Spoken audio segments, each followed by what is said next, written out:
जब मैं मुशायरों में आया चाचा तो मुझसे ये कहा गया कि इमरान साहब जो पढ़ रहे हो इसमें शायरी नहीं है, जो पढ़ रहे हो इसे अदब में कहीं जगह नहीं मिलेगी, जो तुम पढ़ते हो नज़्में वो मरने के बाद किताबों में नहीं पढ़ाई जाएंगी। तब मैंने छाती ठोक करके अपने बड़े शायर दोस्तों से ये कहा था कि मैं जानता हूं कि जो मैं पढ़ रहा हूं उसे अदब में जगह नहीं मिलेगी। मैं ये भी जानता हूं कि मैं जो पढ़ रहा हूं इसे मेरे मरने के बाद किताबों में नहीं पढ़ाया जाएगा, लेकिन मैं ये भी जानता हूं कि इंशाअल्लाह मैं जीते जी इंकलाब जरूर पैदा कर जाऊंगा। मैं उस कोशिश में लगा हुआ हूं, मैं उस मुहिम में आपके साथ हूं।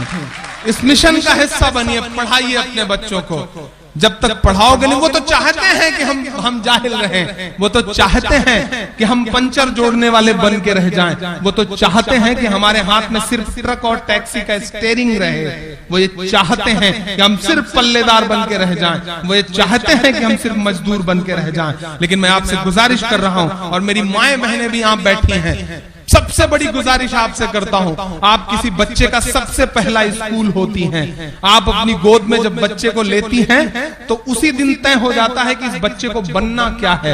आप अहद करिए कि घर से एक चुटकी जो है आटा वो हर दिन रखे जाएंगे उस बच्चे की पढ़ाई के लिए, लेकिन बच्चे को पढ़ाएंगे। ये अहद कर लीजिए, थोड़ा सा अपने आप को बदलिए, इंशाअल्लाह निजाम बदलेगा।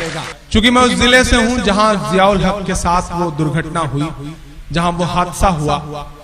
बड़ी मशक्कतों से तो लाखों में एक आईपीएस, आईएएस या पीपीएस ऑफिसर बन पाता है हमारा, और वो भी जब ऑन ड्यूटी मार दिया जाए तो हम जैसे शायर की जिम्मेदारी बनती है कि वो बोले।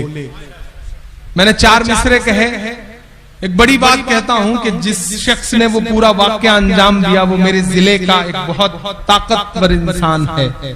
माइक पर खड़े होकर के मोदी से लेके ओबामा तक के बारे में बोलना बड़ा आसान है, लेकिन अपने जिले में खड़े होकर के अपने जिले के जालिम के खिलाफ बोलना बड़ा मुश्किल काम है। लेकिन मैंने बोला है आपकी दुआओं के भरोसे।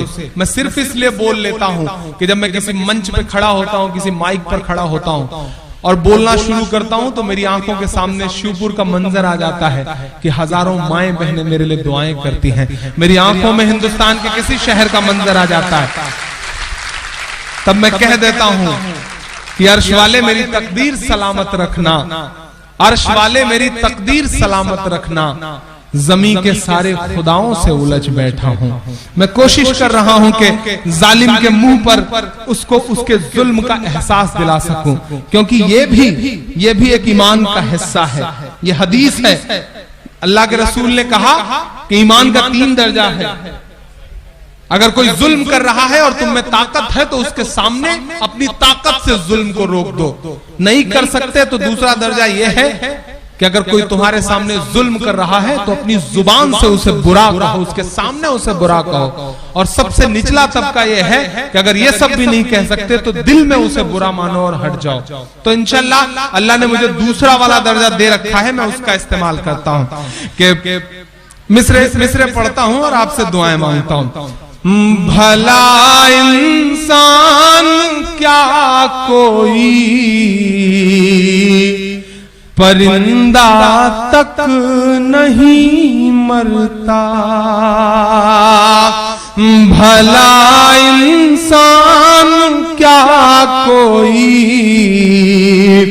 परिंदा तक नहीं मरता, भला इंसान क्या कोई परिंदा तक नहीं मरता, कोई जाबाज फिर बेमौत यूं नाहक नहीं मरता, सियासत अपने तेवर सख्त कर लेती तो ये तय था हमारे घर नहीं जलते, जियाउल हक नहीं मरता, हमारे घर नहीं जलते, जियाउल हक नहीं मरता। 2 मिनट एक नज़्म मुझे याद आ गई नई सी। थोड़ा सा इको हल्का सा कम कर दीजिए। एक बहुत नई सी नज्म याद आई, हिंदुस्तान में अभी तक मैंने उस नज्म को कहीं पढ़ा नहीं, सिर्फ बाहर के एक मुशायरे में इस नज्म को पढ़ा था। कोई तमहीद नहीं बनाऊंगा, बहुत बहुत दर्द दिया इस नज्म ने मुझे, एक हादसे ने। वो नज्म आपको सुनाता हूं। कल रात मेरी आंख, बिल्कुल नहीं सुना है आपने इस नज्म को। कल रात मेरी आंख ये कहते हुए रोई, कल रात मेरी आंख, कल रात मेरी आंख ये कहते हुए रोई, बर्मा के मुसलमानों की आवाज सुने कोई, आवाज सुने कोई, आवाज सुने कोई। कल रात मेरी आंख, कल रात मेरी आंख ये कहते हुए रोई, बर्मा के मुसलमानों की आवाज सुने कोई, आवाज सुने कोई, आवाज सुने कोई। सोशल मीडिया के जरिए वो तस्वीरें हमारी आंखों तक आई थी, आप सबने भी देखा था। बड़ी बड़ी बातें करने वाले सारे मुल्क चुप हैं, सब चुप हैं कि दुनिया को जली लाश के मंजर नहीं दिखते,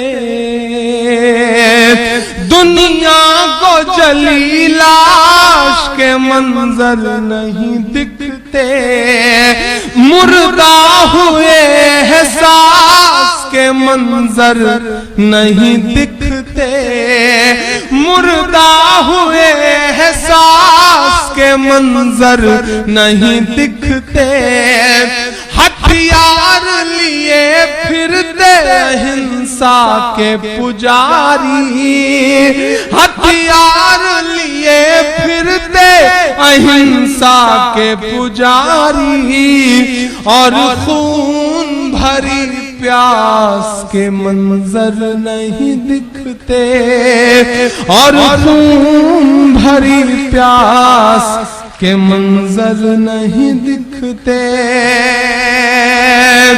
अब सारे मसीहा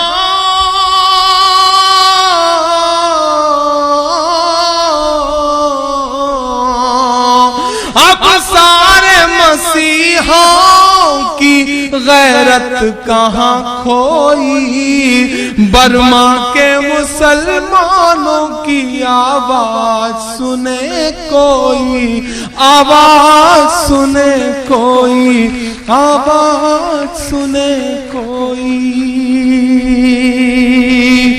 तसव्वुर करिए, खबरें ऐसी थी साहब कि कश्ती में बिठा करके उतार दिया गया समंदर में, उस तरफ का कोई मुल्क लेने को तैयार नहीं, न श्रीलंका लेने को तैयार है, न बांग्लादेश लेने को तैयार है, न पाकिस्तान लेने को तैयार है, कोई लेने को तैयार नहीं। महीनों महीने गुजर जा रहे हैं।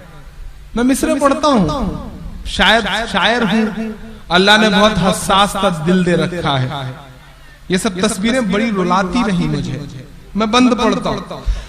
बर्मा के मुसलमानों की आवाज सुने कोई, आवाज सुने कोई, आवाज सुने कोई, क्या कश्ती है समंदर है किनारा ही नहीं है,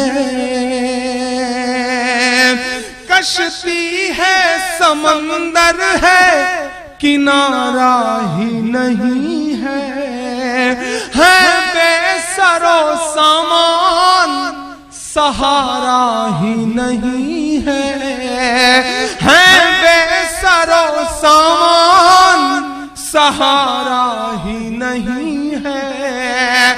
बर्मा में रहे और कोई उनके अलावा, बर्मा में रहे और कोई उनके अलावा, ये बुद्ध के चेलों को गंवारा ही नहीं है, ये बुद्ध के चेलों को गंवारा ही नहीं है। दुनिया